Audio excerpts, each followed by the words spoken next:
Hello, everyone, and welcome back to the studio. You're tuning in to Episode 1 of Module 3 of the Blueprint for Effortless English. I'm your co-host, Ben. And I'm Anna. Welcome back, everyone. This is a massive day. We're officially crossing the threshold into the second half of our 50-episode journey. We're kicking off Module 3 today, and the energy in the community is just electric. It truly is. We've spent the first 20 episodes completely tearing down and rebuilding how you approach the English language. In Module 1, we tackled the mental shift. We broke the translation trap, threw away the grammar textbooks, and showed you how to embrace the good enough rule. Then, in Module 2, we took you through the physical shift. We called it Mastering the Music. You learned how to use sentence stress, the schwa, connected speech, and consonant clusters. You built the physical muscle memory to actually ride the river of fluency. So now that your mindset is right and your mouth is moving to the correct rhythm, it's time to focus on what you're actually saying. Welcome to Module 3, which we call the Conversational Engine. This module's all about building your social toolkit. Modules 1 and 2 were about building the car and tuning the engine. Module 3 is about how to drive that car in heavy, real-world traffic. We're going to teach you how to tell stories, how to navigate small talk, how to interrupt politely, and how to express your complex opinions naturally. But before we get into deep storytelling or debates, we have to start with the glue that holds all natural conversation together. Today, in Episode 1, we're talking about filler words for fluency. Now, before we get started, we have a quick favor to ask. If you're excited to build your conversational toolkit and you've been enjoying this blueprint so far, please hit that like button and subscribe to the English Chatcast channel. It's the best way to support the show and help us reach more learners who are struggling to sound natural in social situations. Thank you so much for being here with us. Okay, Ben, I know we have some very confused listeners right now. We need to address the elephant in the room immediately. I know exactly what you're talking about. In Module 2, Episode 5, we dedicated an entire lesson to the power of the pause. We told our listeners to stop using filler words. We told them to replace their nervous noises with silent pauses. We did. We told you that saying and makes you sound nervous and unprepared. And now, the very first episode of our conversational module is actively encouraging you to use filler words. It sounds like a total contradiction. It really does, but the key difference here is the type of filler word we're talking about. There's a massive difference between a nervous, non-lexical filler noise and a strategic lexical filler word. That's the perfect way to divide them. A non-lexical noise is a sound like or ah. It isn't a real word. It doesn't have a spelling. It's just the sound of your brain buffering because you're panicked and you forgot your vocabulary. Those are the noises we want you to eliminate. Those are the noises you replace with a confident, silent pause. But lexical filler words are entirely different. These are actual, real dictionary words. Words like well, right, like, basically, actually, and phrases like you know or I mean. Native speakers use these lexical fillers constantly. We use them in almost every single sentence we speak in a casual setting. And we don't use them because we're nervous or because we forgot our words. We use them strategically. We use them to soften our statements, to show empathy, to buy a tiny fraction of a second to organize our thoughts, and most importantly, to signal our intentions to the listener. If you remove all of these filler words from your speech, you might be grammatically perfect, but you're going to sound incredibly abrasive. You'll sound like a robot reading a news report, not a human being having a conversation. Let's do a quick demonstration to show you the difference. Anna, I'm going to ask you a simple question, and I want you to answer it with 0 filler words, just straight, grammatically perfect English. Ready. Anna, what did you think of that new sci-fi movie we watched last night? I did not enjoy the movie. The plot was confusing. The acting was poor. I would not recommend it. Wow, okay, that felt incredibly aggressive. It felt like you were reading a military briefing. Now, answer the exact same question with the exact same core meaning, but inject some natural filler words. Well, to be honest, I didn't really enjoy the movie. I mean, the plot was kind of confusing and, the acting was just poor. So, yeah, I wouldn't recommend it. The difference is night and day. The second version is completely relaxed. It feels like a genuine social interaction. The filler words acted like a cushion around your negative opinion. Exactly. They softened the blow. So today, we're going to give you the core inventory of native filler words. We want you to start actively injecting these into your speech to instantly sound more native. Well, let's start with the king of all filler words, the word well. Well is incredibly versatile, but its primary function as a filler word is to act as a transition. It signals to the listener that you're about to start speaking, but you're still formulating your exact response. It's the perfect word to put at the very beginning of a sentence. If someone asks you a complicated question, you don't want to just start spitting out facts instantly. It feels unnatural. You want to take a breath, say, well, and then launch into your answer.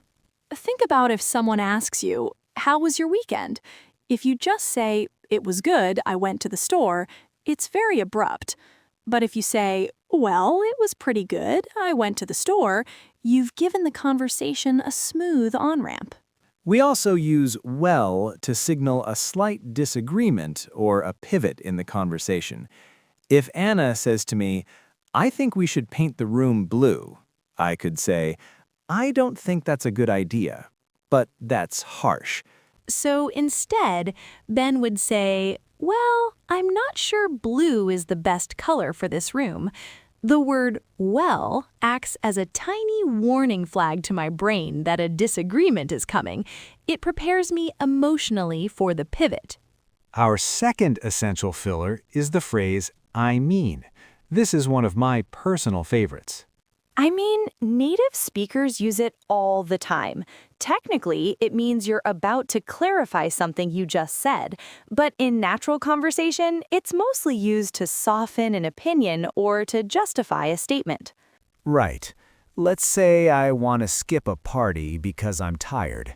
I could say, "I am not going to the party. I am tired." Again, very robotic and cold. But if you use I mean, you add a layer of human justification. I'm not going to the party. I mean, I've been working all week and I'm just exhausted. It makes your statement sound much more reasonable. It's like you're inviting the listener to understand your perspective. You can also use I mean to correct yourself mid-sentence. This ties perfectly back to the good enough rule from Module 1.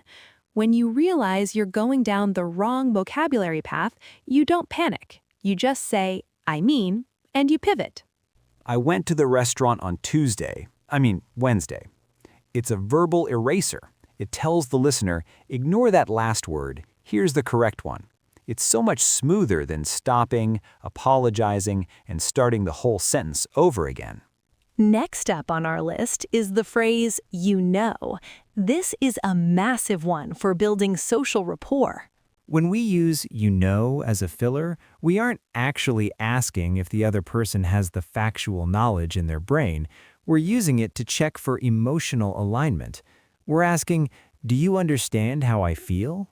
If I'm complaining about traffic, I might say, "It took me 2 hours to get home today." I don't care if Ben literally knows the route I drove. I'm asking him to share my frustration. And as the listener, I would nod and say, "Yeah, totally." The phrase "you know" builds a bridge between the speaker and the listener. It makes the conversation feel collaborative instead of just one person lecturing the other. It's a highly inclusive filler phrase. It constantly invites the listener to stay engaged in the narrative. Now, Anna, we have to tackle the most famous and sometimes the most controversial filler word in the English language. Oh, I know exactly which one you're talking about. Growing up in California, this word was basically my entire vocabulary in high school. We have to talk about the word like. The stereotype is the California surfer or the valley girl saying like every other word. Like, oh my gosh, it was like totally crazy. But the reality is that the filler word like has completely taken over the English-speaking world. Everyone uses it now. Back in Colorado, we used it just as much. It's true. It's crossed all regional boundaries. And despite what strict grammar teachers might tell you, you need to understand how to use like if you want to sound natural. It serves 3 incredibly important functions. The first function is approximation. We use like when we don't want to commit to an exact number or an exact fact. It means approximately or around. Instead of saying, the concert starts at 8 o'clock, which sounds very rigid and formal, a native speaker will say, the concert starts at like 8 o'clock. There were like 50 people there. It cost like $20. It's a safety net. It protects you from being accused of lying if the real number was actually 48 people or $22. The second function of like is to introduce a quote or a thought. In formal written English, you use the word said. John said he was hungry.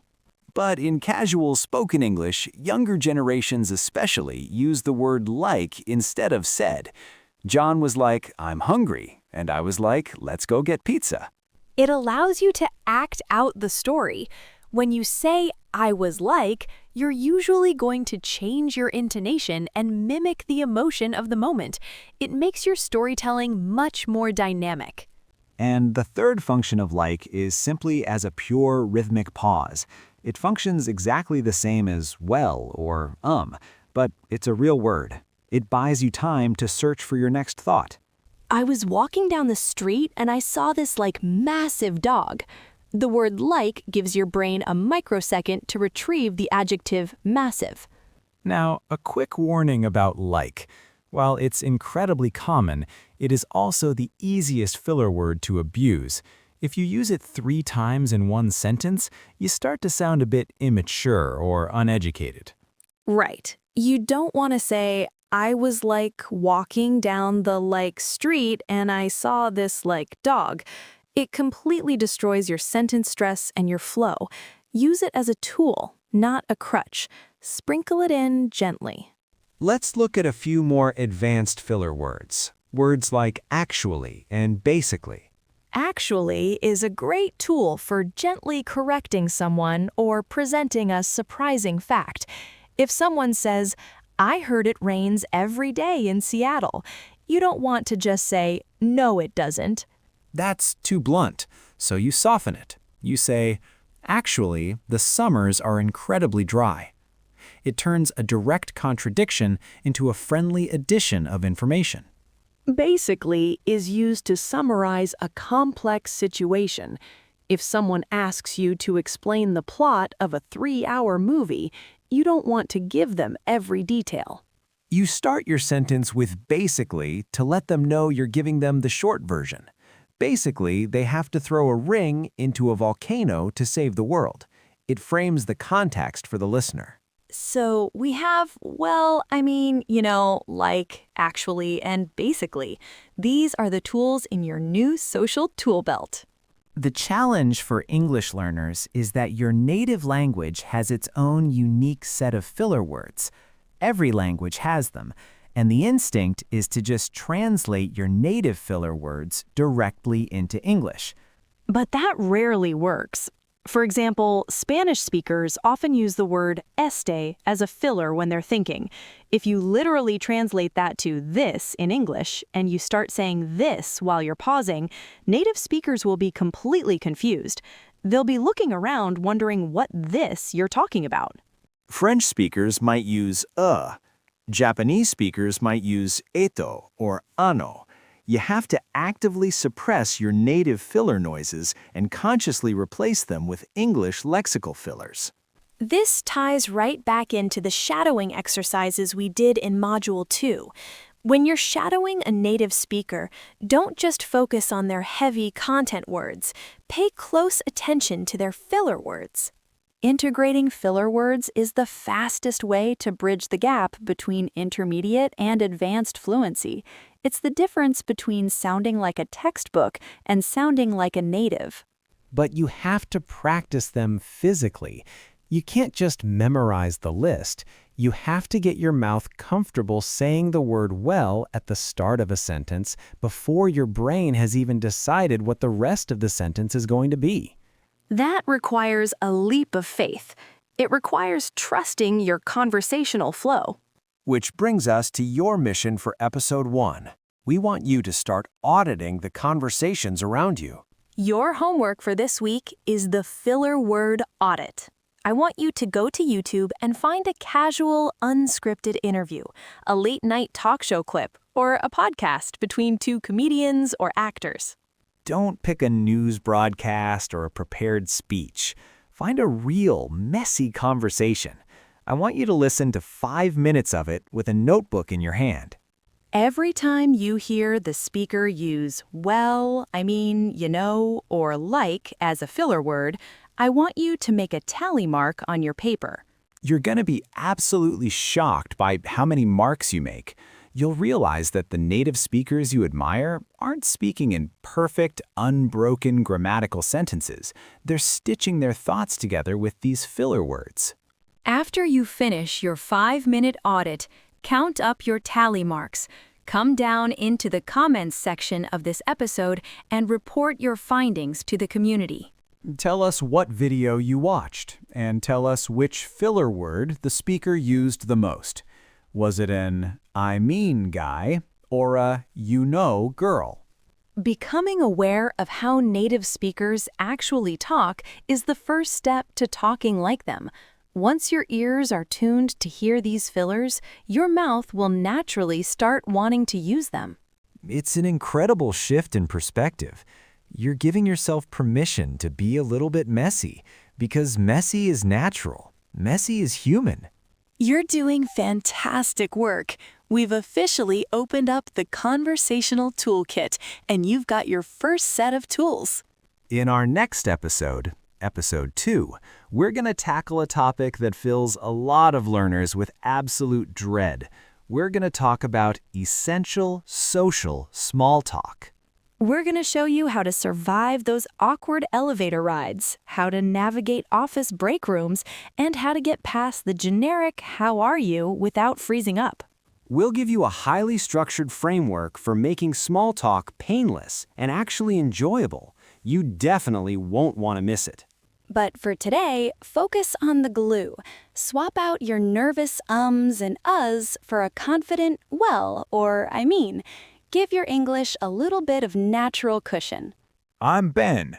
And I'm Anna. If you found this breakdown of filler words helpful, please like this video and subscribe to the channel. Let's build that social toolkit together. Until next time, keep practicing, keep listening, and remember, learning English with us is A piece of cake. Thanks for listening, everyone. See you next time on the English Chatcast.